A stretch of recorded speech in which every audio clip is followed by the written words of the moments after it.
Breaking news, অস্ট্রেলিয়ার কাছে টেস্টের পর টি-20তে white wash West Indies.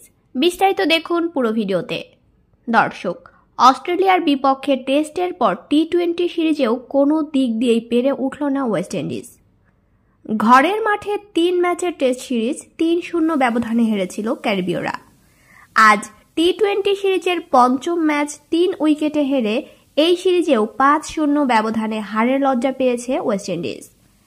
Saint কিটসে আজ প্রথমে ব্যাট করে 170 রান করে ওয়েস্ট ইন্ডিজ, যে লক্ষ্য অস্ট্রেলিয়া 3 উইকেট ও 18 বল হাতে রেখেই ছুঁয়ে ফেলেছে।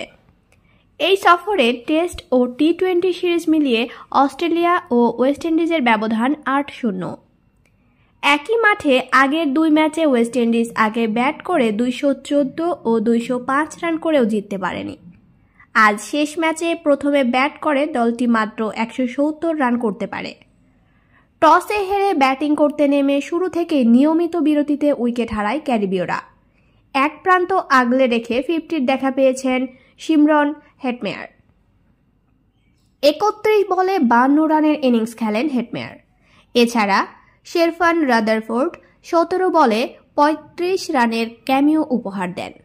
শেষ দিকে কোনো ব্যাটসম্যানই বড় শট খেলতে পারেননি। ইনিংসের শেষ 3 ওভারে মাত্র 15 রান করতে পারে স্বাগতিকরা। বাঁহাতি পেসার বেন ডোয়ারসুইস 3 উইকেট